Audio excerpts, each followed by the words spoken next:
আলহামদুলিল্লাহি রাব্বিল আলামিন আসসালাতু ওয়াসসালামু আলা সাইয়্যিদিল আমবিয়াই ওয়াল মুরসালিন ওয়া আলা আলিহি ওয়া আসহাবিহি আজমাইন আম্মা বা'দ। দর্শক মণ্ডলী, আপনাদের সকলকে স্বাগত জানিয়ে শুরু করছি আপনাদের প্রিয় চ্যানেল নিউজ 24 এর প্রতিদিনের আয়োজন ইসলাম আমরা।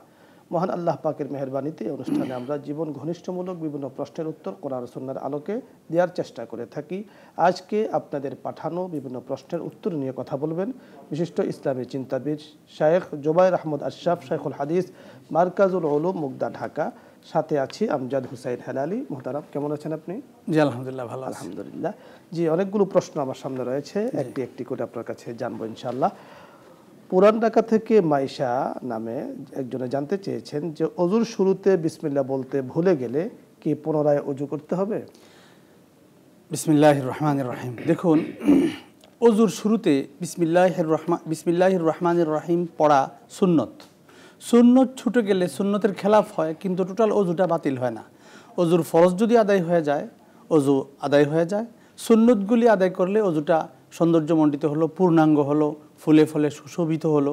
কিন্তু কোনো সুন্নত ছেড়ে দিলে বা ছুটে গেলে এর দ্বারা মূল কাজ নষ্ট হয় না, তবে অজু হয়ে যায়, পুনরায় তার অজু করতে হবে না। জি, আরেকটি বিষয় আপনার কাছে জানবো। লালবাগ থেকে রওশন আলী মজুমদার জানতে চেয়েছেন যে অজুতে প্রথমে যদি পা ধোয়, অতঃপর মুখ ও হাত ধোয়, এরপর মাথা মাসেহ করে, তাহলে অজু হবে কিনা? দেখুন, অজুর মধ্যে তরতিব রক্ষা করা এটাও একটা গুরুত্বপূর্ণ সুন্নত। অর্থাৎ কোরআন মজিদে যেভাবে অজুর ফরজগুলি বলা হয়েছে সেটা হলো প্রথমে চেহারা ধৌত করা, তারপর উভয়ে হাত ধৌত করা, তারপর মাথা মাসে করা, তারপর উভয়ে পা ধৌত করা। এটা হলো তরতিব, ফরজের তরতিব। আল্লাহ সুবহানাহু ওয়া তাআলা কোরআন মজিদের মধ্যে এই তরতিবেই ফরজগুলি এরশাদ করেছেন। এই তরতিব রক্ষা করা সুন্নত। যদি কেউ তরতিব লঙ্ঘন করে, আগে পাও ধুইল বা আগে মাথা মাসে করলো বা আগে হাত ধুইল, তাহলে তার মূল অজুটা হয়ে গেলেও সুন্নতের খেলাফ হয়। অর্থাৎ অজুটা সুন্নত অনুযায়ী যেভাবে করলে সওয়াব হবে, অনেক বেশি সওয়াব হবে, সেইভাবে হলো না। এই তরতিব রক্ষা করার ব্যাপারে ইমামদের মাঝে তো কিছুটা ইমামদের মধ্যে ইমাম শাফিঈ রহমাতুল্লাহ আলাই বলেছেন যে এই তরতিবে অজু করা ফরজ। অর্থাৎ কেউ যদি আগে পাও ধুয়ে ফেলে, চেহারার আগে অন্য যে কোনো অঙ্গই আদায় করুক, হাত ধুয়ে ফেলুক, পা ধুয়ে ফেলুক অথবা মাথা মাসে করে ফেলুক, তাহলে তার অজু আর হবে না, টোটাল অজু বাতিল হয়ে যাবে, ফরজ তরক হয়ে নতুন করে অজু করতে হবে। কিন্তু যদি আমাদের হানাফি মাযহাবে যদি তরতিব রক্ষা নাও করে, এই চারটি আমল আগে পরে করলেও অজুটা হয়ে যাবে। অর্থাৎ যেহেতু হানাফি মাযহাব অনুসারী আমরা সকলেই, এই জন্য এই মাযহাব অনুযায়ী তরতিব যদি রক্ষা নাও করে তার অজু হয়ে যাবে, পুনরায় তাকে অজু করতে হবে। কিন্তু সুন্নতের খেলাফ হওয়ার কারণে সওয়াব তো অবশ্যই কম হবে, অবশ্যই কমবে, এতে কোনো সন্দেহ নেই। আরেকটি বিষয় আপনার কাছে জানবো যে ব্রাহ্মণবাড়িয়া সদর থেকে মোহাম্মদ হাসান জানতে চেয়েছেন, খাটের এক পাশে বাচ্চা পেশাব করেছে, অপর পাশে জায়নামাজ বিছিয়ে কি নামাজ আদায় করা যাবে? দেখুন, জায়নামাজ বিছালে তো এমনি পাক হয়ে গেল, কিন্তু বড় খাটের এক পাশে বাচ্চা পেশাব করেছে, পেশাব এখানে আছে, অপর পাশে যদি জায়নামাজ বিছায় নামাজ পড়ে, নামাজ হয়ে যাবে।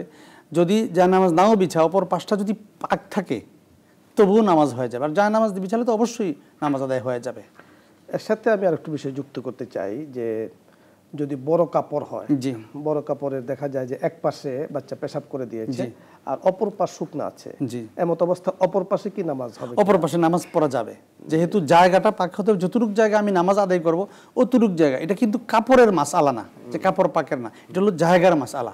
যেই জায়গায় আমি নামাজটা পড়বো অতটুক জায়গা পাক হলে নামাজ আদায় হয়ে যাবে। দূরে যদি অপর পাশে যদি না পাক থাকেও কোনো সমস্যা নেই। আরেকটি বিষয় মোহতারাম আপনি জানবো যে আমাদের বর্তমানে ঢাকা শহরে দেখা যাচ্ছে যে টাইলস, ফ্লোরে টাইলস থাকে, অথবা দেখা যাচ্ছে যে টাইলস এমন থাকে, বাচ্চা যদি ওখানে পেশাব করে দেয়, এমত অবস্থায় এই টাইলসকে পরিষ্কার করার, পবিত্র করার উপায় কি হবে? এটাকে পবিত্র করার উপায় হবে, এটাকে ধুয়ে ফেলা হবে ভিজা কাপড় দিয়ে, এটাকে পেশাবটাকে উঠায় তারপর পানি ঢেলে জায়গাটাকে শুকায় ফেলতে হবে আর কি, ভালো করে শুকিয়ে ফেলবে। পরবর্তীতে ইচ্ছা করলে এখানে নামাজ হবে, কোনো সমস্যা নেই। মোহতারাম, আরেকটি বিষয় আপনার কাছে জানবো। টঙ্গী থেকে আবু বকর জানতে চেয়েছেন, নামাজে যদি দুটি বা তিনটি ভুল হয়, তবে কয়টি সিজদায়ে সাহু দিতে হবে? একটা সুন্দর প্রশ্ন এটা, যেটা অনেকেই প্রশ্ন করেন। নামাজের মধ্যে ভুল হলে, তবে এখানে একটা ব্যাপার আছে, ভুলে ভুলে কিন্তু বেশ কম আছে। কোনো ভুল আছে সেই ভুলের দ্বারা সিজদা সাহু ওয়াজিব হয়, কোনোটার দ্বারা ওয়াজিব হয় না। কোনো ভুল আছে সেই ভুল করলে সিজদা সাহু দিলেও আর নামাজ হয় না, পুনরায় পড়তে হয়। তো ভুলে ভুলে বেশ কম আছে যেগুলো ফরজ নামাজের মধ্যে ফরজ, সেগুলো যদি কোনোটা ভুলেও ছুটে যায় নামাজ আরেকবার জি মোহতারাম, আপনার কথা শুনবো। একজন অপেক্ষা করছেন, ফোনটি নিয়ে নিয়ে। জি আসসালামু আলাইকুম রাহমাতুল্লাহ বারাকাতুহু। দর্শক আপনার নাম বলুন এবং প্রশ্ন করুন। আসসালামু আলাইকুম, আমি হচ্ছে খাদিজা ইসলাম। আমি বলতে জি আসসালামু আলাইকুম। হ্যাঁ, হ্যালো, জি বলুন, আমরা শুনতে পাচ্ছি। হ্যাঁ আমি যে বলছি যে মানে বাংলাদেশে যে এখন জোরে বলতে হবে। মানে বাংলাদেশে এখন যে অনেক অনেক মানে পর স্ত্রীকে যে বিয়ে করা হারাম কথাটা লেখা আছে, তাই না? এটা তো এখন মানে অনেক হচ্ছে, ডিভোর্স ছাড়া বা অথবা বিয়েতে মনে করেন যে মানে প্রেম করে বিয়ে করা। জি আমরা অনেকে বুঝতে বলে না? পেরেছি, আপনি অপেক্ষা থাকুন। আপনি যে প্রশ্ন করেছেন আমরা শায়েখ থেকে জানার চেষ্টা করছি। উনি যেটা বলতে চাচ্ছেন যে অপর স্ত্রীকে জি আরেকজনের স্ত্রীকে জি সে তার কাছে আছে, এখন সে তাকে তালাক দেয় নাই, এমত অবস্থায় অপর জায়গায় তার বিবাহ হয়ে গেছে, বা বিবাহ করা আদৌ জায়েজ আছে কি না, বিবাহ টোটালি হারাম। ওইটা ওখান থেকে বিচ্ছিন্ন হতে হবে। ইসলামের প্রতিটা বিধানই তো সৌন্দর্যের সঙ্গে সুশৃঙ্খলভাবে প্রতিটা বিধান পালন করতে হয়।